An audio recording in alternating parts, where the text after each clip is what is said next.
इस वीडियो में हम डिस्कस करेंगे 10 ऐसे ट्रेडिंग मिस्टेक्स जो ट्रेडर्स करते हैं और मैंने भी कुछ किए थे मेरे इनिशियल करियर में।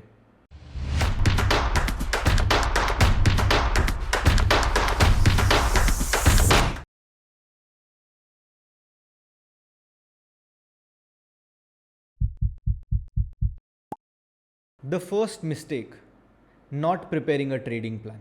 अगर हम देखते हैं ट्रेड प्लान का इम्पोर्टेंस क्या है, क्योंकि ट्रेड प्लान हमें एक ऑब्जेक्टिव वे बताता है कि हमारे एंट्री लेवल्स क्या होंगे, एंट्री ट्रिगर क्या होगा, एग्जिट कैसे करेंगे हम, हमारा ट्रेलिंग स्टॉप लॉस क्या होगा, स्टॉप लॉस क्या होगा। ये सारी चीज़ों को कंबाइन करते हुए एक ट्रेड प्लान बनता है। अब इनिशियल करियर में जब मैं ट्रेडिंग की शुरुआत की थी, तब जब मैंने फ्रेशली टेक्निकल एनालिसिस सीखा था, तब मुझे लगता था कि कितना पावरफुल टूल है जो मैंने सीख लिया और मुझे समझ में आ गया। अब इसमें जो भी पैटर्न्स मैंने सीखे हैं, ये सारे पैटर्न्स तो चलते हैं, क्योंकि as a trader, as a new market participant, जब आपने कोई चीज़ नहीं सीखी है और आपने एकदम बहुत फ्रेश हो, तो आपको लगता है कि सारे पैटर्न्स चलते हैं, जो भी आपने एनालाइज किए सब कुछ चलेगा। बट जैसे जैसे आप ट्रेड करना शुरू करोगे, आपको आइडिया आएगा कि हर पैटर्न नहीं चलता है, यह पैटर्न, हर एक पैटर्न की कुछ प्रोबेबिलिटी है या कुछ एक्यूरेसी है। तो हर एक सेटअप को, इसको बनाना बहुत ज़्यादा ज़रूरी है कि आपका एंट्री लेवल क्या होंगे, आपके एग्जिट लेवल्स क्या होंगे, आपके टेक प्रॉफिट लेवल्स क्या होंगे, जिससे आपको एक बहुत ऑब्जेक्टिव तरीका मिलेगा। सो ट्रेड प्लान ना बनाना एक बहुत ज़्यादा डिजास्टरस डिसीजन होता है एक ट्रेडर के लिए। सो आप भी अपना ट्रेडिंग प्लान बनाएं। दूसरी सबसे बड़ी मिस्टेक है ओवर ट्रेडिंग। अगर आपके पास खुद का ट्रेड प्लान है, entry, exit, stop loss, trailing stop loss, ये सब कुछ मैकेनिज्म आपका बना हुआ है, तो ओवर ट्रेडिंग होने के चांसेस थोड़े कम हो जाते हैं।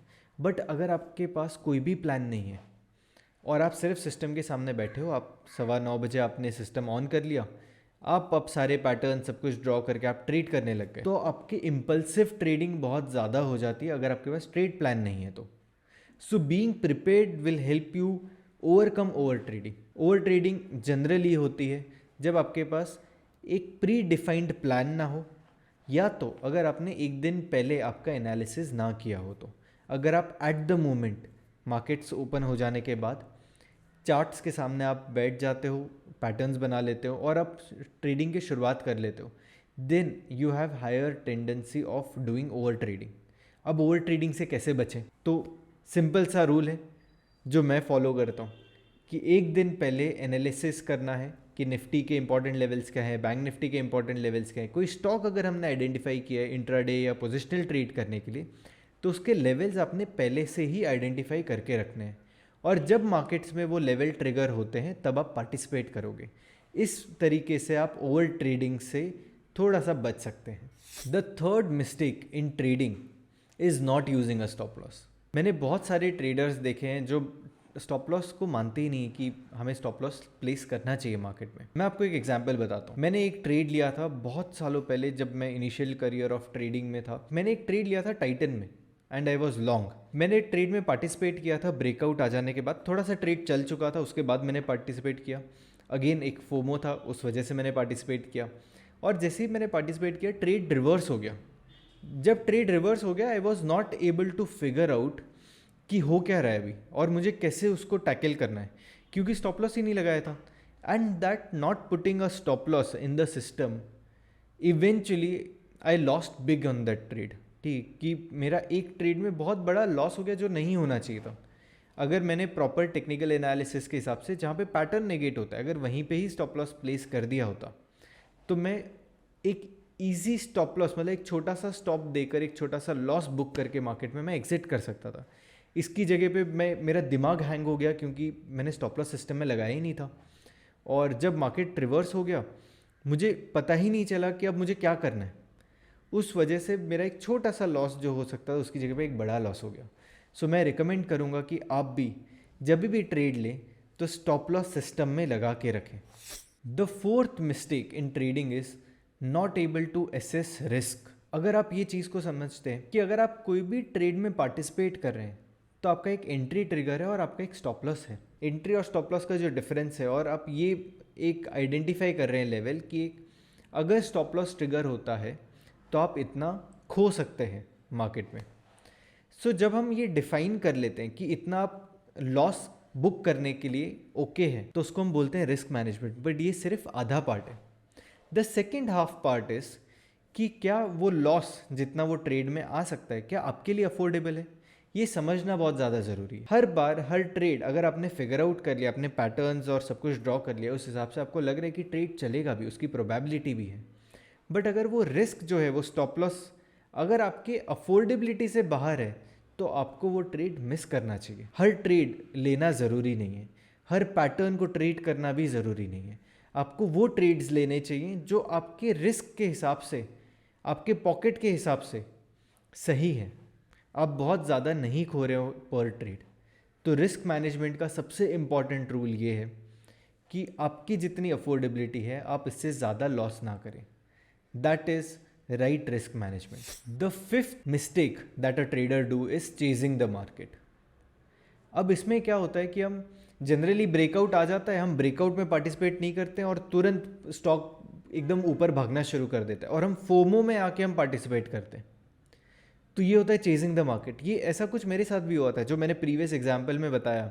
मेरा जो टाइटन का ट्रेड था, ब्रेकआउट आ गया, 2-3 कैंडल के बाद मैंने पार्टिसिपेट किया और मैं तब ट्रेड कर रहा था एक 15 मिनट टाइम फ्रेम पे और कैंडल्स बहुत बड़ी बनी थी।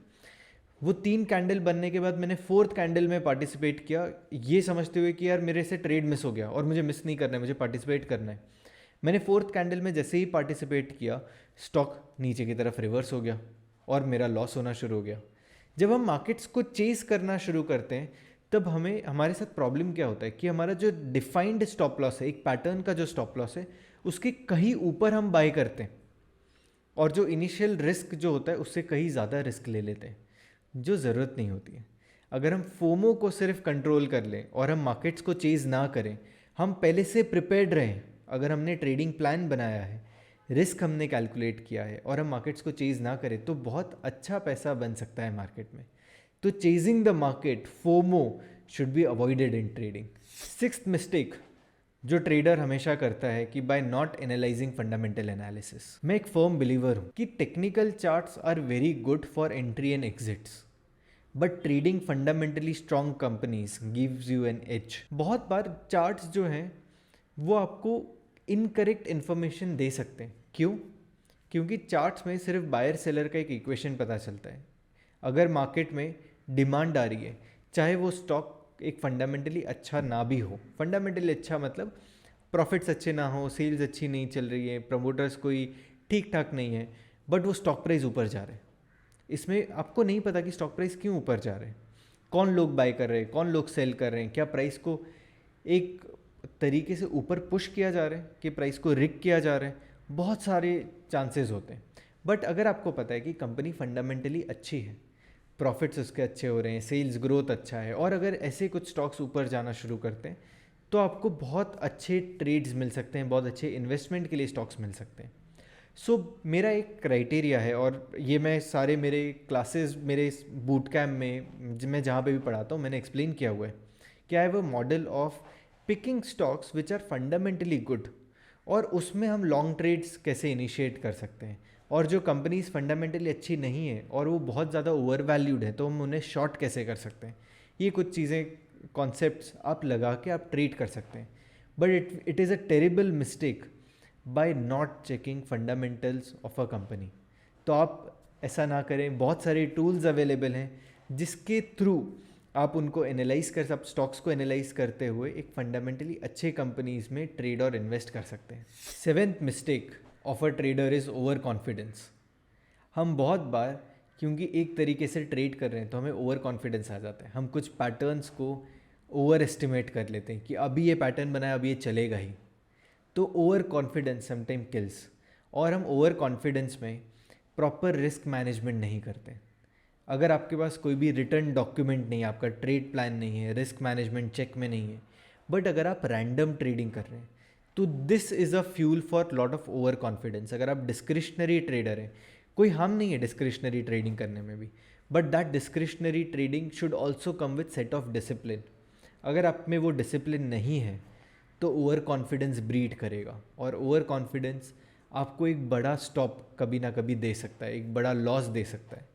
तो आप कोशिश करें कि आप ओवर कॉन्फिडेंट ना हो मार्केट में। आपके रूल के हिसाब से, आपके ट्रेड प्लान के हिसाब से, आपके रिस्क मैनेजमेंट के हिसाब से ट्रेड करें। 8th mistake of a trader, focusing on short term gains. अगर आप देखोगे तो as a trader we are very focused on daily profits, daily losses, right. ये तो ज़रूरी है, बट हमें फोकस करना चाहिए लॉन्ग टर्म गोल्स की तरफ, कि हम क्वार्टरली प्रॉफिट्स क्या कर रहे हैं, हम मंथली प्रॉफिट्स क्या कर रहे हैं, हम ईयरली प्रॉफिट्स क्या कर रहे हैं। Having long term goals will help you navigate drawdown phases. नहीं तो एक ट्रेडर के लिए ड्रॉडाउन फेज आता है जहाँ पे सब कंसिस्टेंटली लॉसेज हो रहे होते हैं। अगर आपका डेली प्रॉफिट, अगर आपका ये एक टारगेट है, eventually you will burn out your self. तो एक बहुत ज़्यादा इंपॉर्टेंट है कि शॉर्ट टर्म गोल्स तो नेसेसरी है ही, बट उसके बीच में बैलेंस होना बहुत ज़्यादा ज़रूरी है, कि short term and long term goals के बीच का बैलेंस। तो डेली प्रॉफिट्स इंपॉर्टेंट है, बट मैं रिकमेंड करूँगा कि आपके डेली लॉसेज आप रिस्ट्रिक्ट कर लो। प्रॉफिट तो कितना भी हो सकता है, but have a target of quarterly profits or a yearly profit and focus on long term gains. That will help you stay in the game. The 9th big mistake is trading with emotions. मुझे क्या लगता है इस language के हिसाब से नहीं, मुझे क्या दिख रहा है इस हिसाब से हमें ट्रेड करना चाहिए।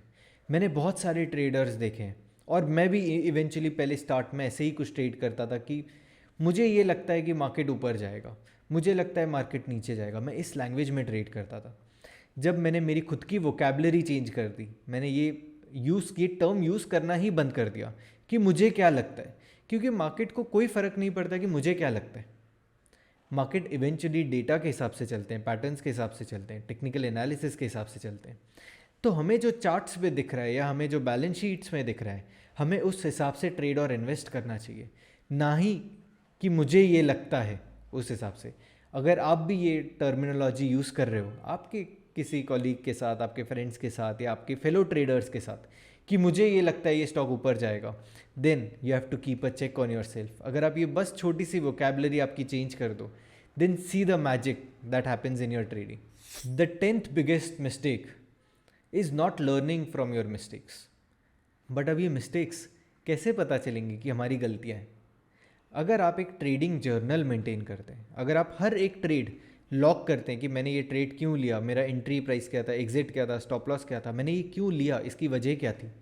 अगर आप ये मेंशन कर सकते हैं कि ये मेरा एंट्री का स्ट्रैटेजी था, एग्जिट मैंने किया ये रूल की वजह से किया, मैंने ट्रेलिंग स्टॉप लॉस ट्रिगर किया तो इस वजह से किया। अगर आप ये सारी चीज़ें लिखते हैं, then you are one step ahead. But अगर आप ये सब नहीं करते हैं तो आपको करना चाहिए, आपको एक ट्रेडिंग जर्नल बनाना चाहिए। ट्रेडिंग जर्नल के बहुत से फ़ायदे हैं। जब आप सारे ट्रेड्स लॉक करते हैं तब आपको आइडिया आ जाता है कि आपके सक्सेसफुल ट्रेड्स जब हो रहे हैं तब आपका इमोशन क्या है, आपके पैटर्न्स क्या हैं, ये आपको पता चलता है।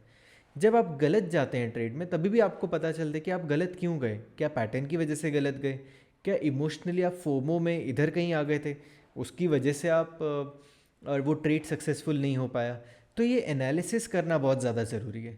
मैंने रिसेंटली एक प्रेजेंटेशन दिया था जहाँ पे मैंने एक स्ट्रैटेजी मैंने मेरी अपनी एक्सप्लेन की थी एक कॉन्फ्रेंस में, और वो जो भी स्ट्रैटेजी मैंने एक्सप्लेन की थी वो मैंने मेरे ट्रेडिंग जर्नल से मैंने वो चार्ट्स निकाल के एक्सप्लेन किए थे। अब इसका इंपॉर्टेंस क्या है, मैं ये क्यों बता रहा हूँ। जब मैंने लगभग 100 ट्रेड्स लिए उसके बाद मुझे एक आइडिया आया कि मैं जो इंडिकेटर्स यूज़ कर रहा हूँ उसका शायद इतना यूज़ नहीं है।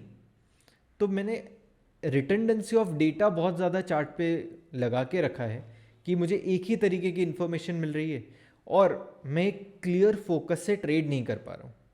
तो मुझे ट्रेडिंग जर्नल से दो इम्पॉर्टेंट चीज़ें पता चली। एक कि मैं एवरेज प्रॉफिट कितना बुक कर सकता हूँ, मुझे कितने पॉइंट्स मैं कैप्चर कर पा रहा हूँ। सेकेंड चीज़ मुझे पता चली कि मैं एक इंडिकेटर यूज़ कर रहा था सुपर ट्रेंड, जिसकी ज़रूरत नहीं थी वो स्ट्रैटेजी के लिए। मुझे कोई प्रॉब्लम नहीं है super trend as a indicator, but उस स्ट्रैटेजी में वो चल नहीं रहा था, तो उसको निकालना बहुत ज़रूरी था। अब ये इन्फॉर्मेशन मुझे पता चली मेरे ट्रेडिंग जर्नल से। जब मैं इसको पढ़ना शुरू किया तो मुझे पता चला कि सुपर ट्रेंड की ज़रूरत नहीं है, हम इसको अवॉइड कर सकते हैं।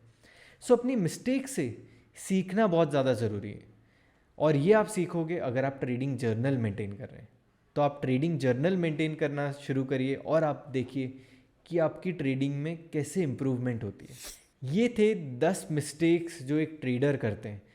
मुझे लगता है कि आपको इससे बहुत कुछ सीखने को मिला होगा। अगर आपको ये वीडियो पसंद आया तो आप लाइक करें, कमेंट करें और आप नोट्स बनाओ कि 10 पॉइंट से आपको क्या सीखने को मिला, और अगर आपको कोई वैल्यू एडिशन हुई तो मुझे कमेंट में बताओ। Thank you and I'll see you in the next video.